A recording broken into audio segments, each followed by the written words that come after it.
morning and welcome back to day 5, our final day of what has been another fantastic Real Estate Live week.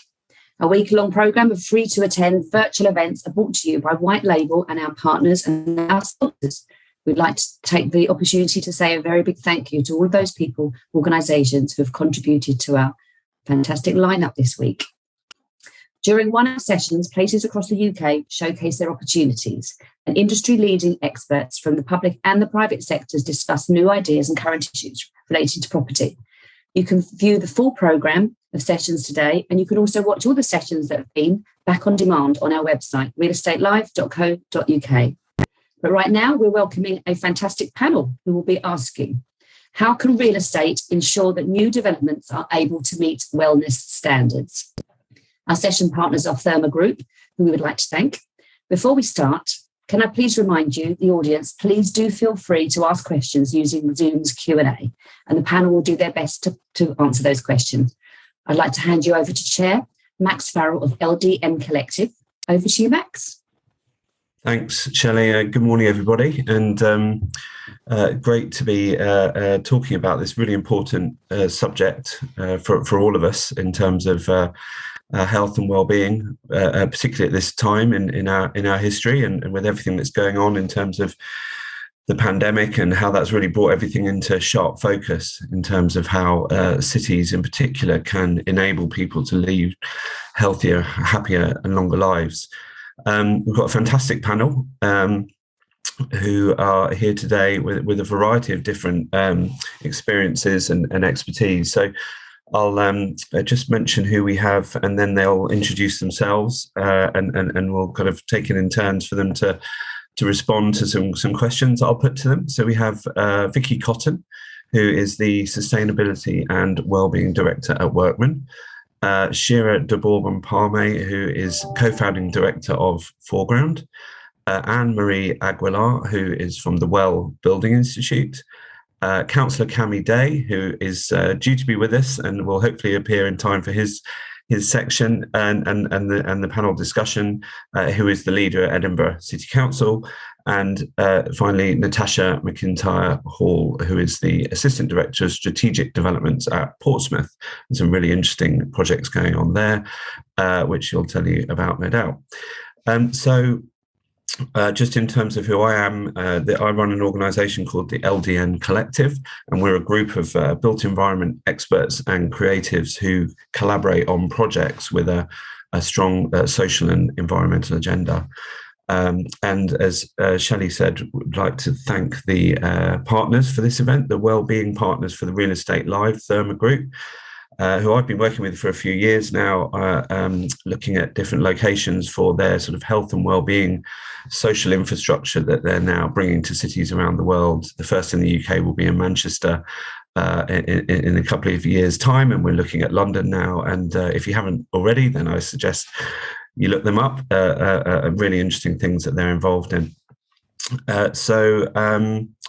I think what we're going to do first is turn to Anne-Marie Aguilar and ask her, from the point of view of the Wellbeing Institute, how can buildings be measured for wellness, and it'd be good to know your thoughts on that. And if you can introduce yourself too, please, Anne-Marie. And I think you've got a couple of slides as well, so feel free to share your screen.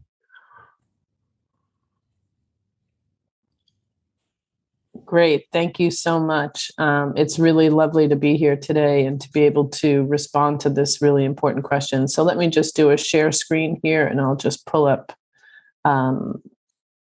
my slide deck. And in a second, you'll just see my first slide. Can everybody see that okay? Great. So my name's Anne-Marie Aguilar. I'm the Senior Vice President for the International Wellbeing Institute's EMEA location. We work across the EMEA region, sharing the Wellbeing standard and really helping folks understand how they can look at health and well-being, not only on a building level, but also at a community level. And we, as Max has just said, the COVID-19 pandemic has changed the way the world lives, and it's escalated the need to prioritize health and safety. As organizations really scrambled to respond to the pandemic, the IWBI leveraged our expertise to jump in and help. We understood that companies have realized the importance of feeling safe inside, and really important, the focus of mental health and how your surroundings can impact that. As the pandemic recovered, we set out to open and to rebuild.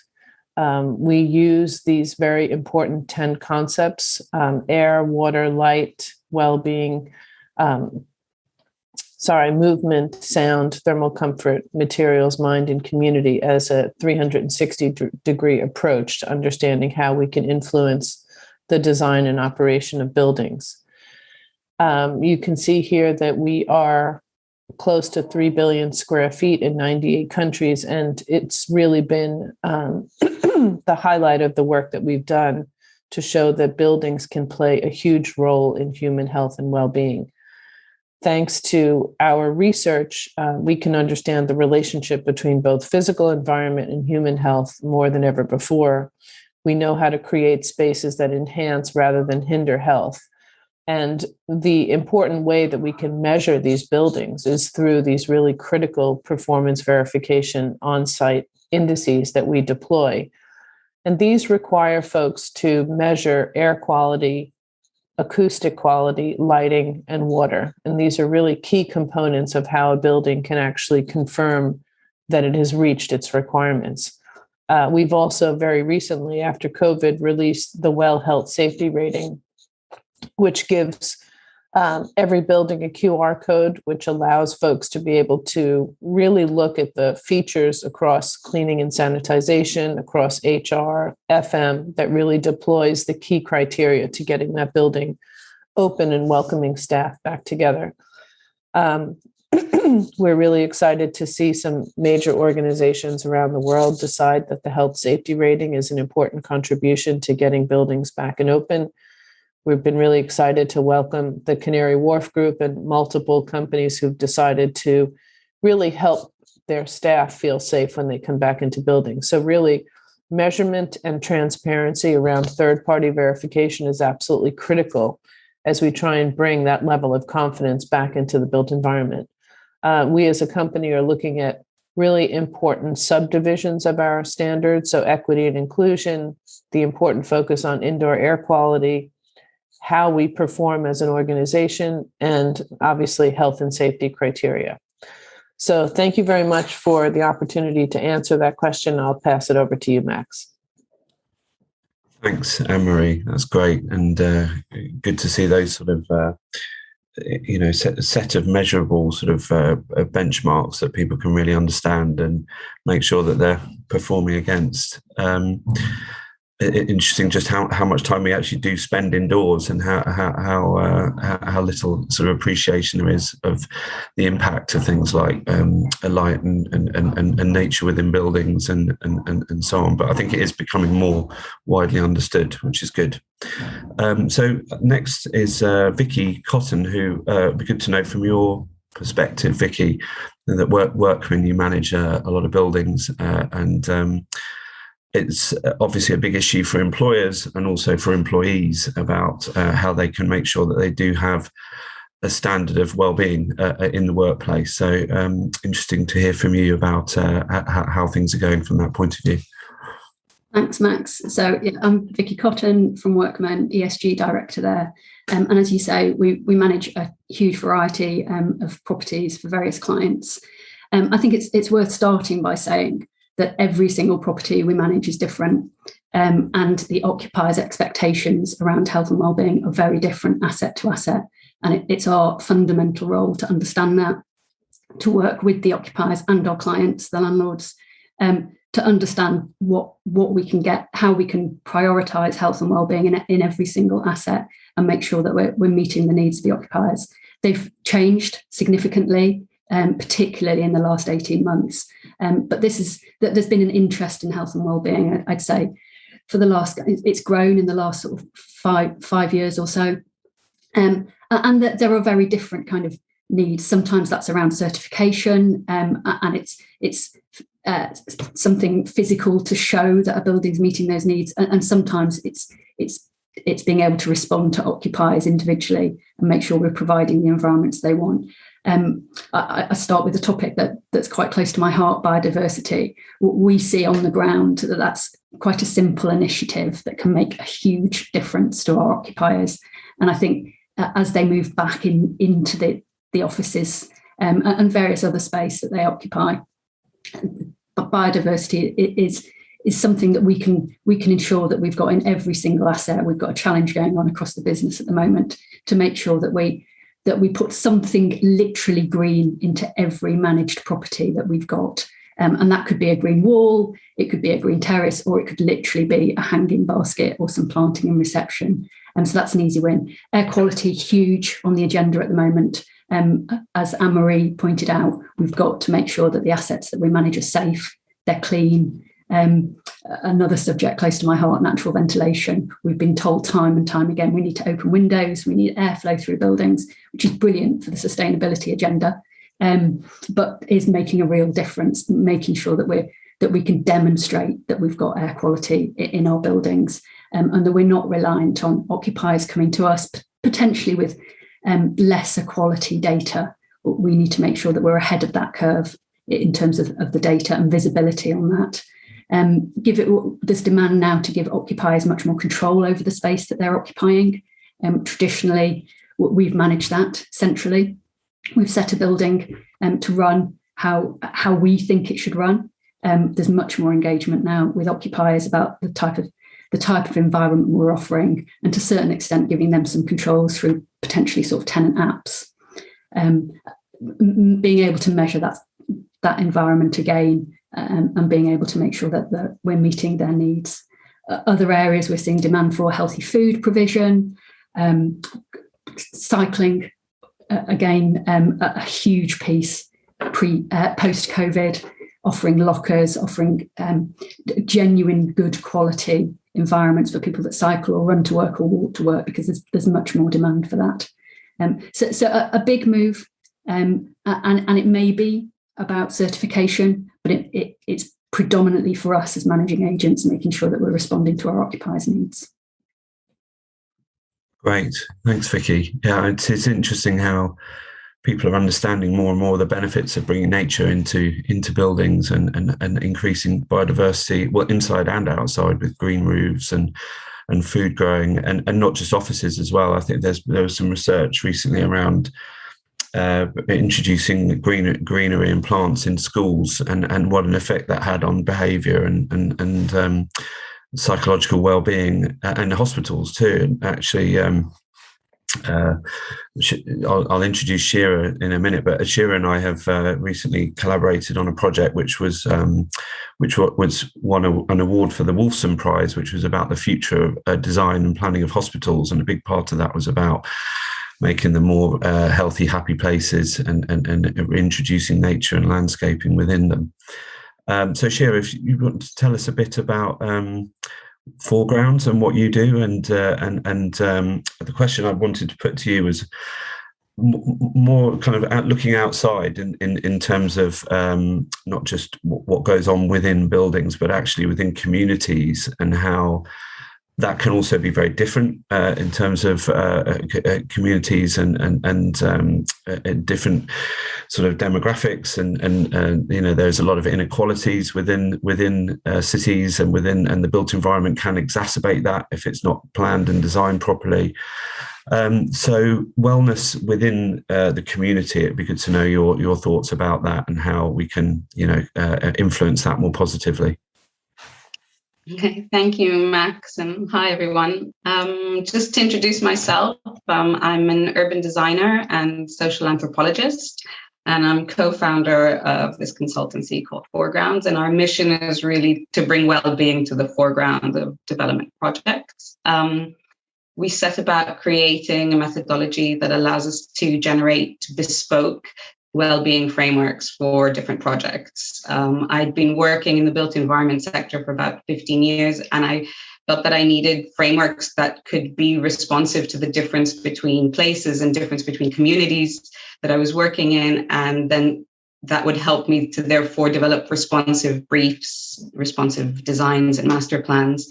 So the tools that we've developed give us the ability to understand what well-being drivers we should actually look at for each project, and then to make them actionable for developers and their teams. We draw a lot from existing knowledge and from best practice, and then we customize the framework and strategy with dimensions that emerge from our own research and analysis in a local context.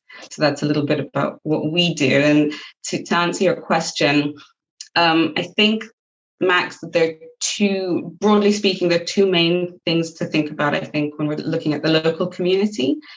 The first is really to consider the space of a project from the early days and consider doing in-depth mapping of the potential of a project to deliver wellness. So you can combine quantitative and qualitative work to really look at the intersection between urban systems that exist, social forces that shape people's behaviors, their social norms, their quality of life, and make the unit of analysis the local ecosystem that's made up of technical, natural, and social infrastructure. So you can combine all those and see where there's needs and where there's existing capabilities, opportunities, and constraints. So, is there a need for a development to be disruptive and change the system where there are inequalities and big gaps that we should be addressing? But are there also resources that we can connect to that already work? Research shows that communities have the capacity to generate wellness. So local communities in themselves are resources that we should be looking at as well. And I suppose the second thing to consider when looking at communities is to think about wellness over time of a development. I think it's important to create a strategy for every phase of a development, because what I've seen happen is that from the office or from the studio, it might seem that phases are just a temporary stage as we work towards the end of a project and to completion. But often the experience of moving home or moving office can be rather formative. So in the early days, the first occupiers and the first users establish certain patterns of behavior within their surroundings already. And for instance, how they shop, how they use public spaces, that can then affect the experience of people coming in later on as well. And it also influences how that community or that new group of people connects to the local environment as a whole. So phasing a well-being strategy can also really help us to maximize positive impacts at different times of a project and to connect and feed back at key points of the project to the team. So we can also remain quite agile and on the ground and responsive to what's going on. So this way, the development is really integrated through a series of coordinated actions towards these positive impacts that benefit the wider community. I think that's the two broad approaches. Great. Thanks, Shira.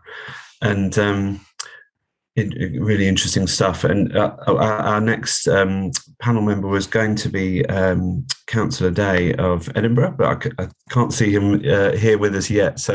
But we do have another council represented here from Natascha from Portsmouth. And it would be very good to sort of turn now to look at the sort of the public sector view of how things are changing. I was going to ask Councillor Day about the fact that Edinburgh's High Street was voted the healthiest in the country a few years ago. And I've noticed from the notes here that, and also having met Natascha earlier this week and heard her talk about some of the new developments going on in Portsmouth, that it was recently had the title of the healthiest city in the UK. So interesting to know how that's come about and what the kind of the right ingredients and the right elements that have come together to make that happen.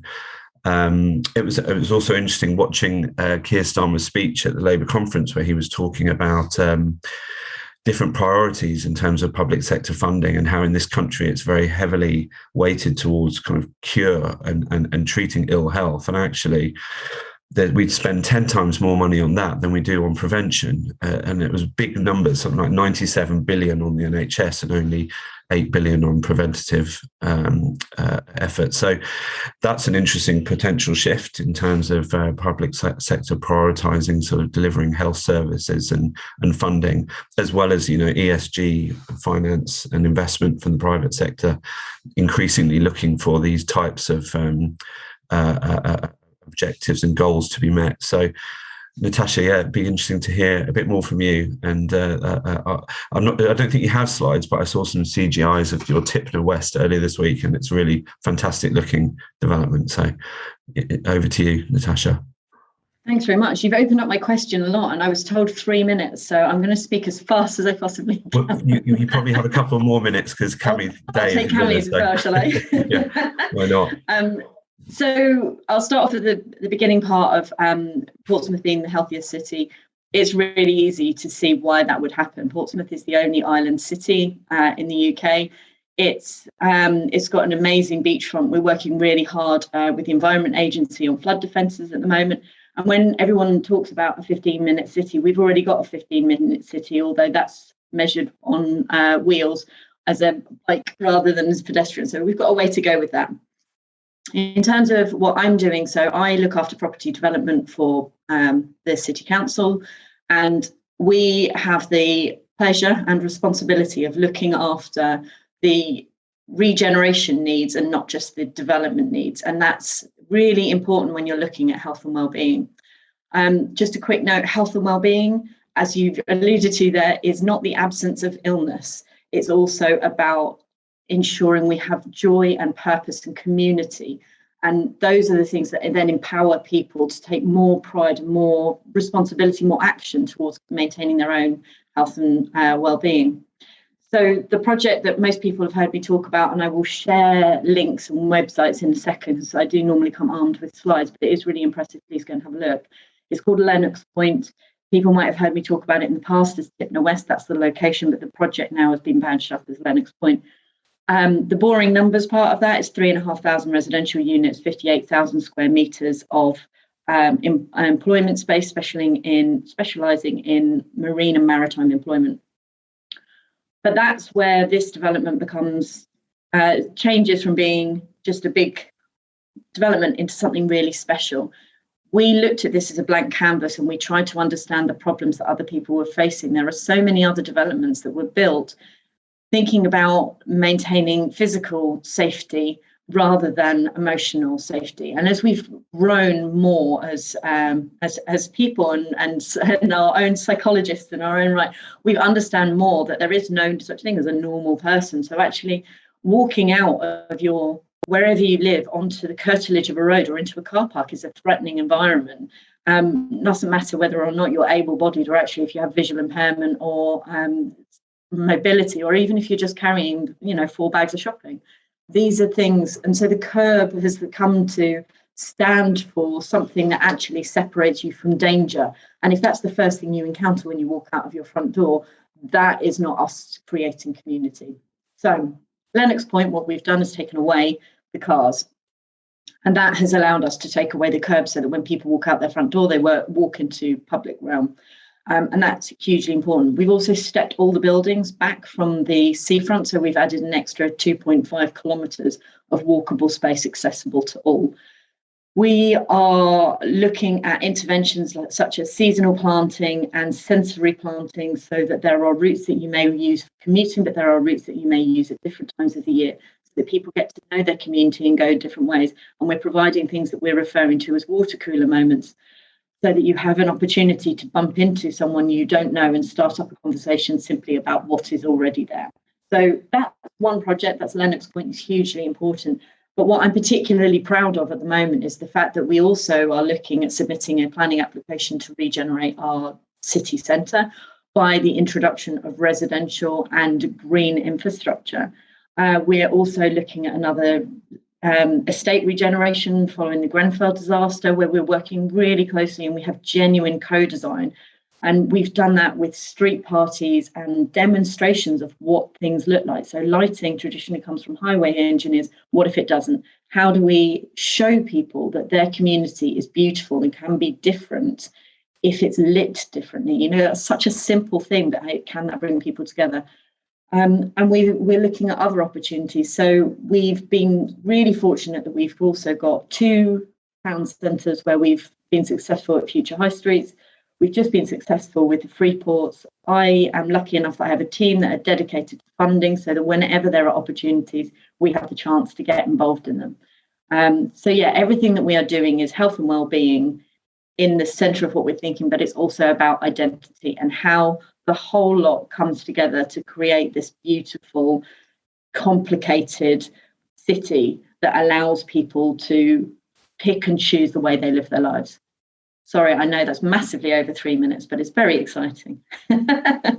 It is. No, that's great, Natascha. And really good to see this kind of thinking going into the new developments from the outset, and, you know, designing places that encourage a sort of walking and cycling and social interaction. I love the idea of the water cooler moments in the public realm. And it just reminded me, actually, when I saw you talk about that, about places that you go to, like, for example, at King's Cross, where they have the sort of water features that are also play, and they're like magnets for children. And then then you start to have interactions between the parents and so on. And that's a very effective thing. We are really, we're drawn to these things. When we design things, quite often we're very guilty of having these CGIs that show things with beautiful blue skies. Well, at least 4 months of the year, that's not how it is. So designing in things like, you know, rain gardens or sculptures that come alive when it's raining, or, I mean, there's a house somewhere in the Netherlands, I think, that when it rains, it turns into a musical house. There are interventions that we can make that are not hugely expensive that will encourage people to go outside when it's raining or when it's windy. And those are the sorts of things we need to do to create community so that people can find their tribe. And conserve rainwater. Yeah, absolutely. Great stuff. And we've started to get some questions in, and please do put your questions in the Q&A, and then, because we can open it up now to a discussion. And I'll see what the first question is, because it's quite an interesting one. Somebody in the audience who is a member of NHS estates, promoting healthy design in communities, and has asked about the investment sector and how they can understand better the benefits of health and well-being in order to help reduce the number of people entering the health system, as we were talking about earlier, in terms of preventative measures through healthy lifestyles and environments. And so the question is, how do we force a change in investor understanding of the benefits? And I might put that to you, Anne-Marie, first, because it'll be interesting from your perspective, having been working in this space for some time, the Well Institute, how things are changing. And every conference I go to now, I'm hearing about how investment is much more heavily weighted towards ESG criteria. Are you seeing that more? Absolutely. We've actually, before, probably around a year before the COVID-19 pandemic, we started discussions called Investing in Health. And really that was about to try and, number one, find a way to encourage appraisal value to really recognize healthy building concepts. So if a building has an improved ventilation system, if it has access to natural daylight, we as a business and an industry should be providing, value where those buildings can exhibit those types of traits. We're also working with the RICS to help develop more awareness around healthy building concepts like biophilic design, natural daylight ventilation, hydration. So I think in one sense, we need the industry to sort of catch up and help assessors and valuation processes really start to become aware of these healthy building attributes and give the value where they are. We're also working on the ESG side because we really believe that as we all start to focus on social value and social impacts, health is the greatest opportunity we have to flag those social indices. So we have been working really closely to try and really pull out the social impact features of the well building and help investors understand that this is where we need to place our investment. And, the NHS is a perfect environment where they really need to prove the business case of why someone should invest in either a healthy building, not only a certification to prove that they've actually designed and delivered what was the intention, but to actually start measuring the outcome. And really where we see the outcome, and we're starting to see that now in the post-occupancy evaluations of these buildings, is that we are actually getting 26% of reduced absenteeism. When you start to play reduced absenteeism and reduced sick time out of a company, you're actually building money directly onto the bottom line. And I think as a community, and really listening to what Natascha was saying, why are we not tying improvements or decrease in NHS visits tied to healthy community design? We should be able to track that. There's absolutely no reason. We have so much information about how much time an average person spends either at a GP or ongoing medical attention. If we can start to tie the fact that by producing, walkable cities and enhanced air quality, and we can start to show a decrease in the amount of GP visits, that's the gold dust that everyone's waiting for. And again, that just starts to play into this wider ESG conversation where we need to really show that it's fantastic that we make environmental actions for the planet, but we need to be able to show that there's a huge return on investment by providing design details that get people outside, get them walking, get them, exploring social contact, reducing mental health issues. And that should be easily quantifiable when we look at the amount of people that are spending time in the NHS. Very interesting. And I might then put that to you, Shira, in terms of what Anne-Marie was saying there about how do we start to use the data to create an evidence base to show the sort of social impact and social value that can be created from well-planned, well-designed buildings, because that is interesting. And so how it's I think people are a lot more familiar now with the environmental performance of buildings, but the social value and social impact is only really just starting to be measured properly. And actually, it's in order to make those arguments convincingly, you need the data. So, Shira, how does your sort of approach or methodology help find that kind of thing out? Yeah, I think there are, like you said, there's the social value approach, and also with the standard that are being developed, there are these fantastic ideas about how to measure things. And like Anne-Marie said, we should be able to quantify that. We should be able to follow the data, really. And I think there's the challenge, I think, is to then see which ones do we choose, which data is right for us, but also to ensure that there's no data gaps, really, because if we're on the ground and we're observing people and we're talking to people, do basically ethnography as an anthropologist, that's what we do, we observe. We can really follow to see what is it that people are actually responding to, how are they behaving, and therefore we can shape which measures we want to really tap into. And I think then the question is, how do we turn those into spatial strategies? So we've got, we have some spatial strategies, and then we need to reshape and rethink and be responsive all the time. So it's a question of what kind of practices we have that can be agile enough so that during design processes, and then we can then continue to learn from it, if that makes any sense. It does, yeah. Okay. And so it makes a lot of sense. And Natascha, I see you've answered the question in the chat. It might be interesting to hear more about these 5 core principles that you're using at Lennox Point to make sure that you're sort of doing what you're setting out to there. Sure. I mean, yeah, I agree with what both Anne-Marie and Shira are saying. And we are trying to put our money where our mouth is. And I come back to the fact that I'm in an awesome position because I represent the local authority. It is a real responsibility to get these things right. So this is, so we can do that and say this is what we're going to do. So I just had a quick look whilst I was there. In terms of our design principles, we have about pedestrians first, healthier communities, innovation, climate responsive, and one other that I can't remember, which will come back to me. But I was just looking them up to see. On the website, we've got tabs, and it's like, what does it mean to satisfy this condition? And then what does that, and how will we measure success in the long term?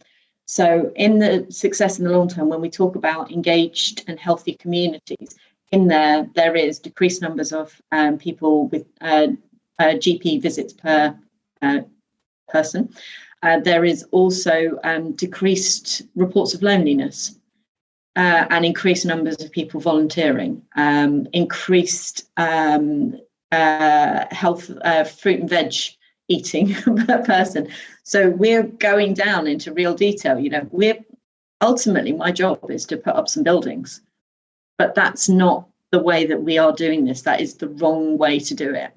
Nowadays, looking at regeneration, the way that people live, it's really important, obviously, but ultimately what we're designing is a box where they sleep and they have their private space, but their community, that's outside that front door. So being able to measure how they can interact with that and how that what is outside their front door can change the way that they live their lives is absolutely fundamental. And we'll learn from it. And Anne-Marie said something really important about how do we measure these things? How do we set up a metric that allows us to compare results across the country? Because everyone measures slightly different things in slightly different ways. And there's lies, damn lies, and then there's statistics. And I can say that as a mathematician, you can prove anything you want with a bunch of statistics. But if there was a better way of measuring these generalized things, then we would be able to learn from each other much more quickly.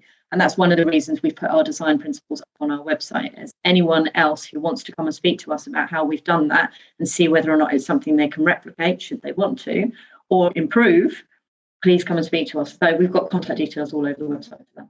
Yeah. If I might say, I think some of these measures, if we can disaggregate them into smaller behaviors, sometimes it really helps. So we could have an overall measure where we're thinking about how people are using the space. And Natascha, like you said, the examples that you gave, I think those are disaggregated. We can use those to kind of quantify what we're actually talking about, which is a wider measure. Maybe disaggregating and taking apart the data a little bit would help us to then have certain statistics that are measurable and comparable, but then still keep them unique to a project and to the needs of a specific project. And I think today with the pandemic, it's, communities are really ready to talk. And that really helps. As a sector, we're ready to listen, but people are really talking about physical and mental health now. And so it becomes easier to understand the kind of responses that have been going on within communities. And so it's a good time to kind of engage and to learn from them and then go back to the data and see how we can shape the data around it, I think. I have a question, Shira, from Frederick Hoberg, who's asked if you could give a practical example of a project you've worked on where you've seen this type of approach make a difference. So there was a community development project. Actually, the developer came from within a community and wanted to extend and had some land for that. And we came into the community to develop the outline kind of key well-being targets and indicators for the project. And in early interviews with existing community members and also potential new community members who wanted to move there, we had about 18 kind of key quality of life descriptors that were used. People said, they wanted better physical and mental health. They wanted more proximity to nature and to outdoor spaces.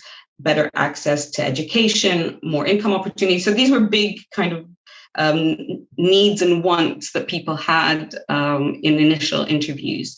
But then through observations, the observations that we could do, because it was the beginning of the pandemic, and then we conducted a lot more in-depth interviews with people, and to really understand family life and routines and relationships within the community. And we were surprised to learn that a lot of what people were actually talking about was related to food. So how they had access to local, organic, fresh food, for their health, opportunities to grow their own food, to be outdoors, to consume and distribute their own food, to learn more about nutrition and healthy eating. And also they had a kind of informal social network to help distribute food for people who were less able to access healthy food. So people were cooking for one another and supporting people with disabilities or who were unhealthy during the pandemic. So really, in collaboration with the architects and the developer and the community, we set about disaggregating, the initial kind of quality of life descriptors and created well-being targets and indicators.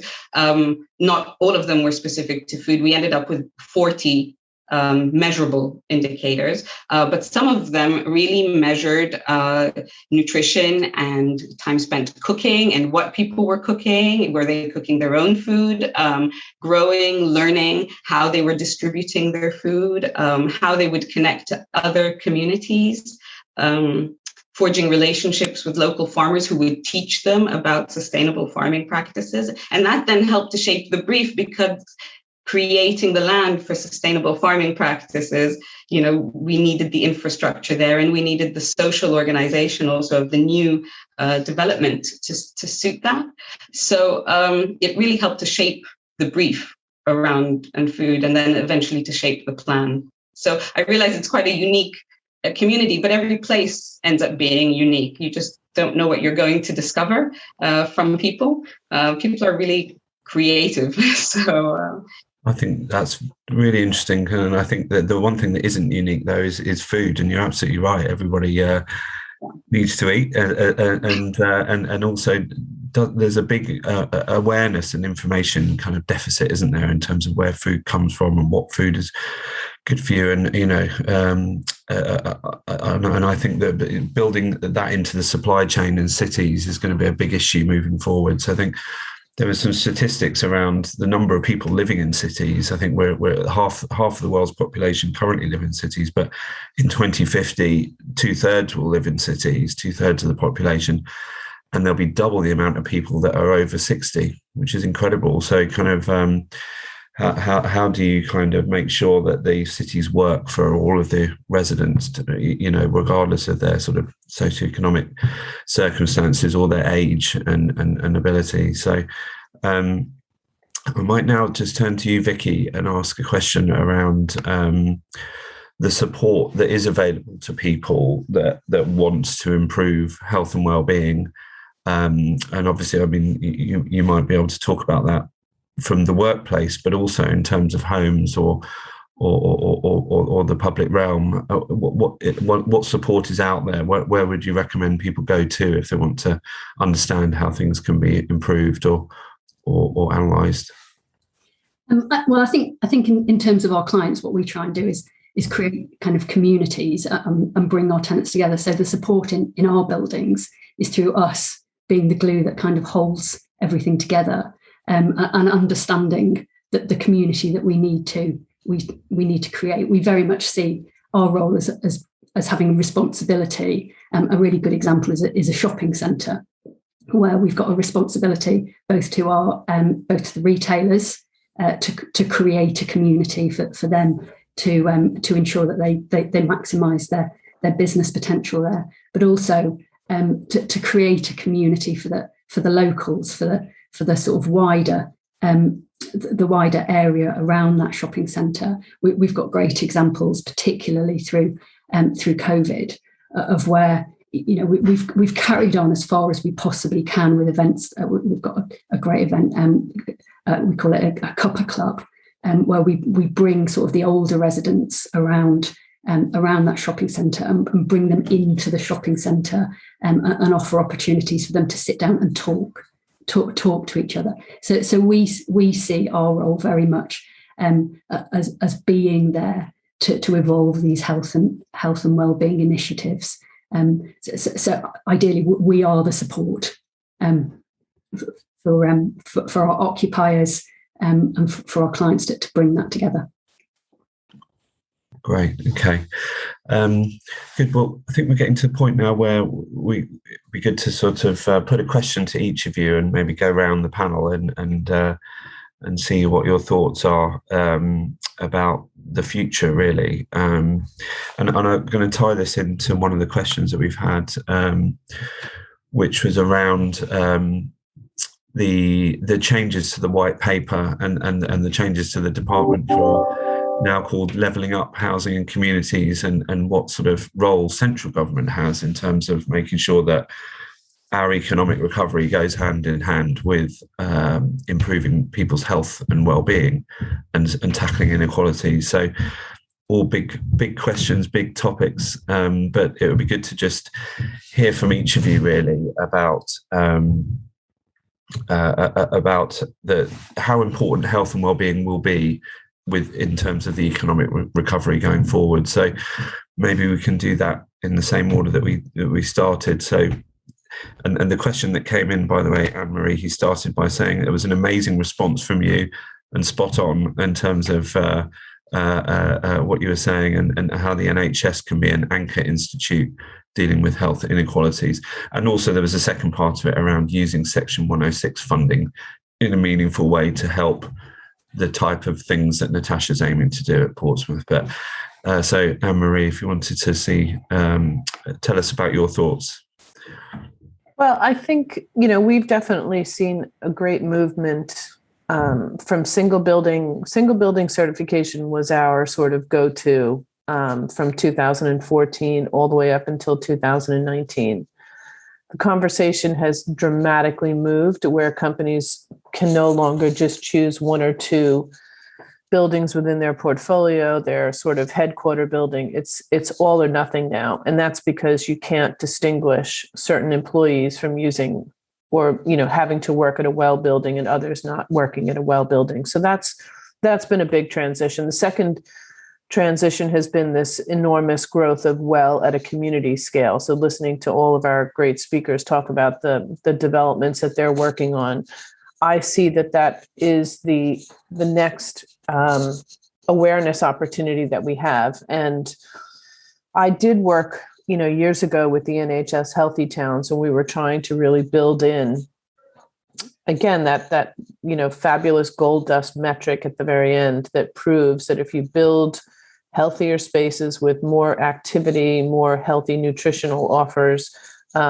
building fabric that is using healthy materials, that you will then see a decrease in GP visits, and that will be tracked by these NHS communities over time, which I think will be fabulous. We probably just need a couple more years to track that.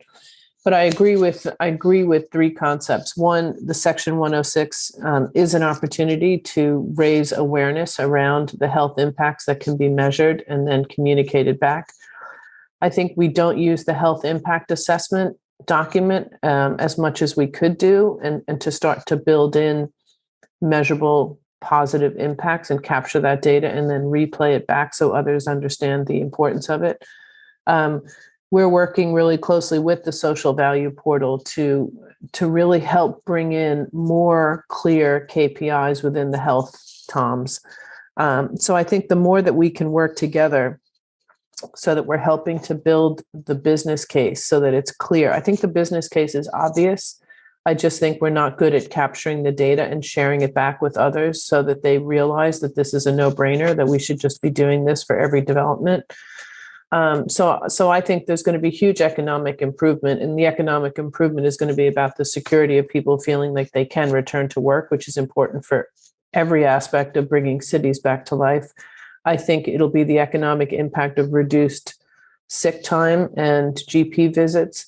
And then I think, we probably can't really measure what the economic impact is of having a thriving society as opposed to one that we're reacting to in terms of health problems. Again, getting in front of that problem before we wait until the impact of it and we're just treating people. What the economic impact of having a society that is really thriving is probably, something we haven't even put our finger on yet. Good stuff. Just for the benefit of those who aren't familiar with some of the jargon, as it were, the health TOMs. Can you tell us? I think that stands for themes. Yeah, themes, outcomes, and measurements. That's part of the social value portal, and they will be themes that are really looked at in specific. To again help developers and planners understand what's the real financial impact of a health theme in a development. So we'd love to start working more closely, and we've been part of their stakeholder groups within the social value portal to help really bring in as much detail, because without the detail and then the data stream to carry it, like Natascha said, we're preaching to the converted, but what we need to do is make sure that we've got real hard metrics that show positive financial income.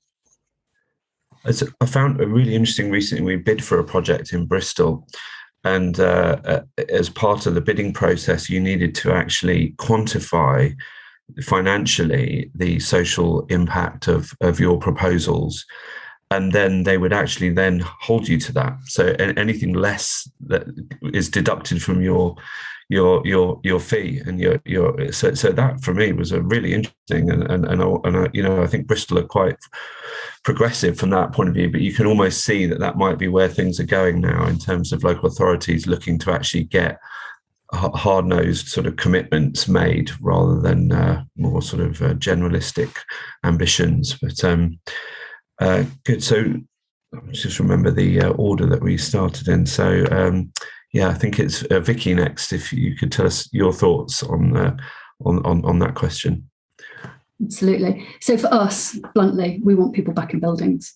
That's our primary objective.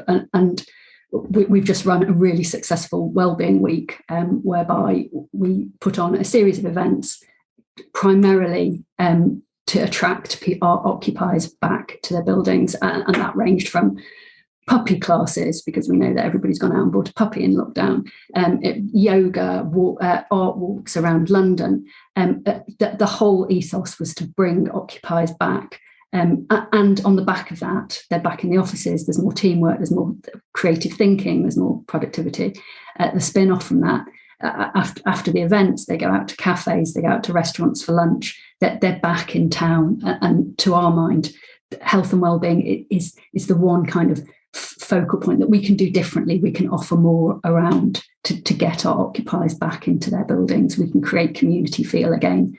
We can offer our occupiers the thing that they've been missing, and productivity is still there from working from home, but we can bring this back to the whole team ethos by offering environments that they want to be in. That our occupiers are used to access to nature. It's on their doorstep, potentially at home. They don't have that in the office, and we've got to give that.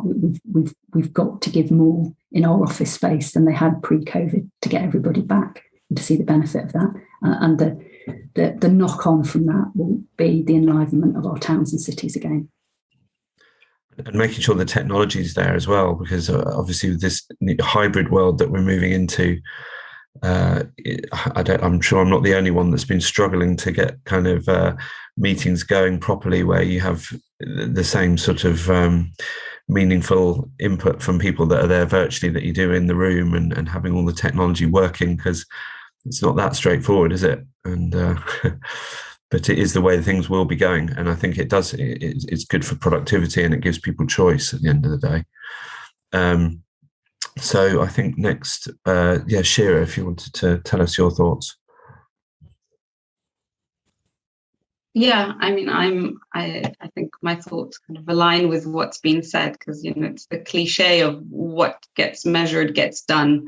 I think if we can bring in measures, at the front end of a plan or the front end of a development process, then that really helps to kind of refocus the social value and social impact measures on health and well-being from an early phase, so that the entire team really works towards those same targets. And I think the targets that are set out by the social value TOMs and the Well Institute, they do allow us to really select and find the ones that are appropriate in that respect. I think that on the ground, though, within our organizations, we need to really mainstream diversity and inclusion on well-being targets. So, health and well-being, they're not neutral objectives. We've got so many social and spatial and material determinants of health, and it's so unevenly distributed both across cities, but also within lifespans and within communities. And the pandemic has certainly exposed some of that. So it's also, made us very clearly aware that, health and well-being are not static conditions. So each of us is constantly dealing with these changes. So, inclusive practices in measuring, I think, would be really helpful, and also just to understand cultural understandings of well-being that are different. So while we have these universal targets, I think it's important to kind of differentiate and distinguish and be inclusive in the way that we approach them. Thanks, Shira. And just moving to Natascha, I see that there was a really good question in the chat about how do you prioritize different types of movement within cities, whether that's sort of deliveries or also people that have physical disabilities, and how do you prioritize pedestrians over cars? And I see you've given quite an extensive response to that in the chat, Natascha. But I'm interested in this the booking system. How are you managing space, and also the workshops you've had with people around this, mapping journeys? That all sounds really interesting. Can I answer the first question first? So obviously, I agree with all of these lovely ladies because they're making such terrific points. But the one bit I wanted to say was about the government set of things. Yes. I feel really passionately about this, so I might get a little bit soapboxy. But the problem that we have at the moment is the government offer fundings for solutions that were proven 2 years ago based on the idea that we've got something oven ready that is not affordable. I do not have schemes that are oven ready and yet unviable unless I'm waiting for a fund to come along and bail it out. But then I'm designing something that's already been proven 2 years ago, and then I'm going to build it in another 2 years, in which case they are asking me to build out-of-date stuff, proof that they are supporting schemes. It's all completely the wrong way around. And it is unhelpful, and it doesn't allow people the autonomy to make innovative interventions to allow things to change. It will just keep providing the same old stuff because that's the way that the funding is, and it is so highly constrained. And it's wrong, and it needs to change in order to give people the opportunity to do it. And I say that as a council because I think that I have a much easier way of doing these things than private developers do, because I can start to look at these things and I can say that how important it is for the citizens of the area. Whereas developers who are not necessarily sort of attached to a particular place have a much more difficult thing to do, time to do that. So that, I think, is fundamentally wrong and needs to change if they want to see real differences in the way that we do things. Soapbox moment over, unless you want to come back on that one. Well, so I suppose it's about partnerships, though, isn't it? Really, it's about having really the public and private sector working effectively in partnership. It is, except for the fact that essentially the public sector need to de-risk a whole bunch of sites first, because if there were any easy sites to deliver, they would have been delivered by now, and they haven't. So there is a responsibility that there are so many opportunities. In Portsmouth, the build cost in Portsmouth is the same as it is in London, but the values are not. So we've already got a real problem with viability. We work really, really hard to do that. Anything over and above that we do to make this more special costs us money, particularly when it's unproven. And there ought to be more flexible funds that allow us to exercise our initiative and try stuff. And if the government supported that, actually, we would be much better at sharing information with other people. And the occasional one will fall over, and it won't necessarily be the right thing, but that's something else to learn from. We learn better from failure than we do from success, but those things need to come out, and we need to stop being so bloody safe about everything we do if we want to see changes. And think more long term. I think that's another issue, isn't it? Totally. A lot of the type of property developers that are difficult to work with are often the ones that are looking at short term investor returns rather than the patient capital, which works much better from the point of view of a development life cycle. But that's a whole another topic for another webinar. Absolutely. And what about the second question from in the chat? Because I think that's a really interesting one. Actually, we're running out of time. I hadn't noticed, Shelley. So. No, I know we're out of time. But very quickly, we've held workshops. We've talked to people. We've asked really awkward questions, and people have come back to us really well. But inclusion is the centre of everything we do, and in order to do that, we've got to stop the fast, heavy things having priority over the light, fragile things. And that is fundamentally how we're making our environment a car-free environment, to make sure that the people who are the citizens and who are the community are more important. But there's more on the website for people on that. Okay, thank you. And thank you all. It's been a brilliant discussion and really interesting and topical. So I'll hand over to you, Shelley, to wrap up. Thank you, Max. Thank you very much for your chairing skills, and for all the panelists for joining us for such a useful session. So much more to talk about, I'm sure, and yes, perhaps for another webinar. We've looked at wellness throughout this week. It's been sponsored by our Wellbeing partner, Therme Group. This session being also sponsored by Therme Group, we want to thank. We hope you, the audience, enjoyed this session.